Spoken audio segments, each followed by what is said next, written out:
अध्यक्ष महोदय, आज भारत का आम परिवार घर बनाने के लिए नहीं, बच्चों को पढ़ाने के लिए नहीं, रोटी के लिए कर्ज ले रहा है, इलाज के लिए कर्ज ले रहा है, शादी के लिए कर्ज ले रहा है और जिंदगी जीने के लिए कर्ज ले रहा है। एक फैमिली जो अपनी सैलरी का बड़ा हिस्सा बैंक में सेव करती थी, आज वही फैमिली अपनी सैलरी का बड़ा हिस्सा ईएमआई में डाल रही है। ये सिर्फ एक घर की कहानी नहीं है, ये पूरे इंडिया की कहानी बन चुकी है और हमारे जेंजी का हाल कुछ अलग ही है। ये क्लिप्स देखो पहले। एप्पल है ये, तेरे बजट से पैसा नहीं कमाओगे तो वीवो ओप्पो ही चलाओगे, क्योंकि आईफोन खरीदना गरीबों की बस की बात नहीं। कौन सा फोन यूज करते हो और आपके बैंक अकाउंट में कितना balance? iPhone 15 but my bank balance is 0। India के जेंजी जितने भी लोन ले रहे हैं वो ना तो कोई प्रोडक्टिव चीज के लिए, ना तो कोई लॉन्ग टर्म वेल्थ क्रिएशन के लिए जिससे फ्यूचर में कोई एसेट बने। वो लोन सिर्फ लाइफस्टाइल या इंस्टाग्राम पे शो ऑफ के लिए, चाहे वो आईफोन हो, चाहे कोई और इलेक्ट्रॉनिक गैजेट्स हो, चाहे वो क्लोथ्स हो, चाहे वो ट्रैवल हो। This is the life of most of the people who live in these high rises. ये सब कुछ लोन पे ले रखा है। 90% लोग लोन में बैठे हैं इसके साथ अंदर। उसके साथ एक अच्छी गाड़ी भी ले रखी होगी, वो भी किस्तों पे चल रही होगी। आरबीआई की खुद की रिपोर्ट बोलती है इंडिया में लोगों की सेविंग्स अभी तक के सबसे लोवेस्ट लेवल पे है और हाउस होल्ड डेट जीडीपी के 41% तक को क्रॉस कर चुका है। इसका मतलब लोग सेव कम कर रहे हैं और बोरो ज्यादा कर रहे हैं। आप सोच रहे होगे इससे मुझे क्या फर्क पड़ता है। मैं वीडियो के एंड तक आपको बताऊंगा ये कैसे डायरेक्टली आपकी ईएमआई, आपके क्रेडिट स्कोर और आपके फ्यूचर की फाइनेंशियल फ्रीडम को इम्पैक्ट करिए। चलिए समझते हैं ये हो क्या रहा है, क्यों हो रहा है और इससे बचे कैसे।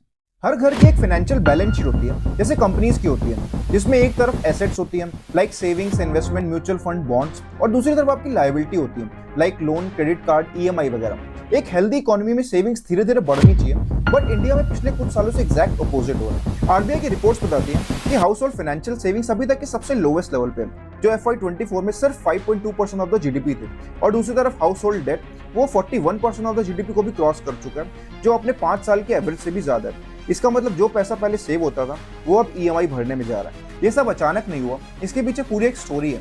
पिछले कुछ सालों में इंडियन बैंकिंग सिस्टम ने अपना फोकस शिफ्ट किया। पहले बैंक ज्यादा फोकस करते थे कॉर्पोरेट लोन्स पे, यानी बड़े बिजनेसमैन को लोन देना, लेकिन टाइम के साथ गवर्नमेंट और रेगुलेटर ने बैंक बैलेंस शीट को सपोर्ट किया, जिससे बैंक्स रिटेल लेंडिंग की तरफ धीरे धीरे शिफ्ट करने लग गए। इसका रिजल्ट क्या हुआ? रिटेल लेंडिंग बहुत तेजी से बढ़ने लग गई, आम लोगों को बहुत आसानी से लोन मिलने लग गया, आपको नो कॉस्ट ईएमआई जैसे ऑप्शंस दिखने लग गए, आपके फोन पे प्री अप्रूव्ड क्रेडिट कार्ड और पर्सनल लोन जैसे नोटिफिकेशन आने लग गए, और ये सब उसी ट्रेंड का हिस्सा था जिसने बोरोइंग को सुपर इजी कर दिया। पहले लोन लेना एक बहुत बड़ा डिसीजन होता था, लेकिन आज के टाइम पे सिर्फ एक क्लिक का काम है।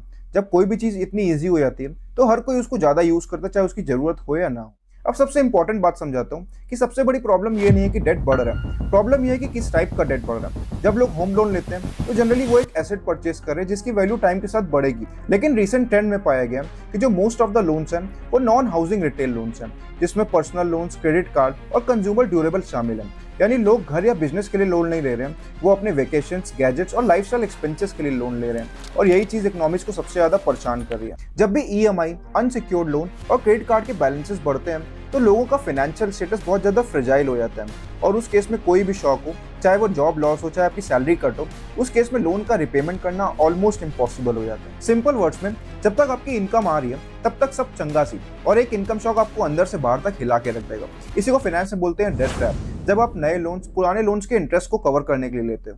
यहाँ पे एक बहुत बड़ा ट्विस्ट है, जो इंडिया का household debt to GDP ratio 41% कम, वो आज भी बाकी इमर्जिंग कंट्रीज से कम है, और इंडिया आज भी बहुत ज्यादा ओवर लेवरेज नहीं है, लेकिन इंडिया का बोरोइंग पैटर्न चेंज हो चुका है एसेट बिल्डिंग से कंजम्पशन लेड बोरोइंग की तरफ। जो लोग वेल्थ बनाने के लिए लोन लेते हैं, चाहे वो होम लोन हो, चाहे एजुकेशन लोन हो, चाहे वो बिजनेस लोन हो, वो लॉन्ग टर्म में बहुत ज्यादा प्रोडक्टिव होता है। लेकिन लोग अगर लाइफस्टाइल एक्सपेंसेस मेंटेन करने के लिए लोन लेते हैं तो वो सिर्फ एक बर्डन है, और वो अपनी फ्यूचर इनकम को पहले ही खत्म कर देते हैं।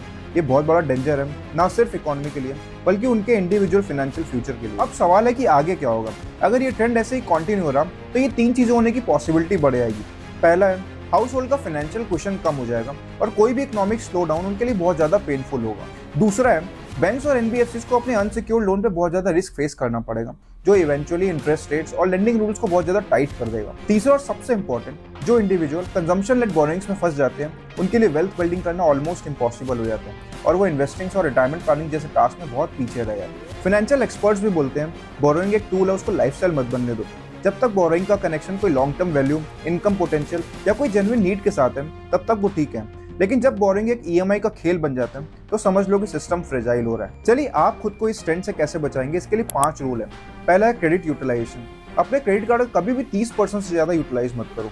अगर आपकी लिमिट 2 लाख की है तो 60,000 से ज्यादा कभी भी उसको यूटिलाइज मत करो।